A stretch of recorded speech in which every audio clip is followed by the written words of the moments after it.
Well, first of all, I couldn't even see his face. I couldn't see his face. He was holding a gun against me. I was thinking, this is a dangerous place. Oh, it really is a dangerous place. I said I'm nervous as hell from all this stuff. I thought those guys were gonna kill me, for sure. They ganged up on me on that. I couldn't believe it. Look, I'm still shaking. It's weird. They're out in the streets like that. It's a dangerous place. It really is a dangerous place.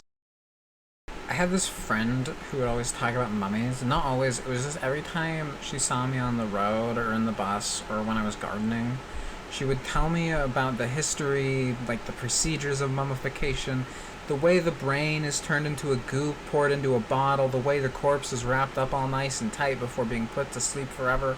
Her favorite fact to tell people is that mummification was a common practice among many cultures, not just Egyptians. It's been less successful over the years, the fun fact, not the mummification. At first eliciting an "oh" before a slightly more bored "oh." It's like how people talk about the child orgy at the end of it, like other people haven't heard about it. But of course, it's less gross, and instead of making you look like you have greasy hair, it just makes you seem socially inept. Corpse talk is best left to morgue workers, in my opinion. Anyway, she meets this George Clooney impersonator while in Vegas with her family. It's work for her father, pleasure for her and her mother, 22 and 44 respectively. He's younger than average when it comes to George Clooney impersonators, at a startling 26.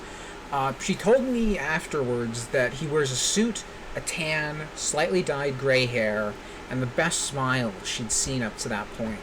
She meets him outside the lobby of the One Roman Casino. It's owned by Lousy, I think, at this point.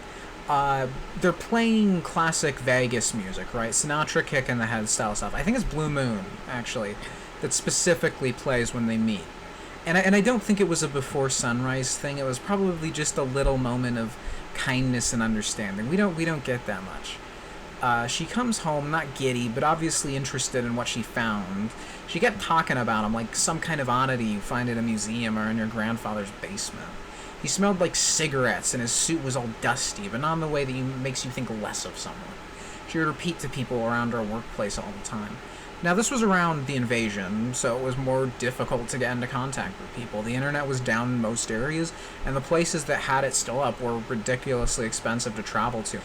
So she talks about this every once in a blue moon, literally, and I don't know, maybe it's a form of love, definitely a form of obsession, but I don't know.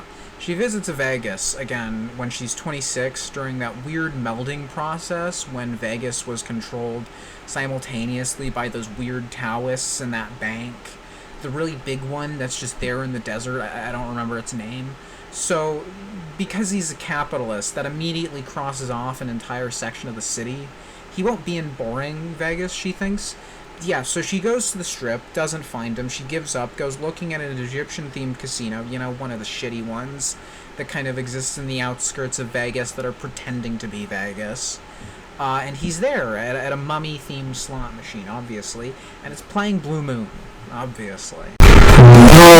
Blasphemous.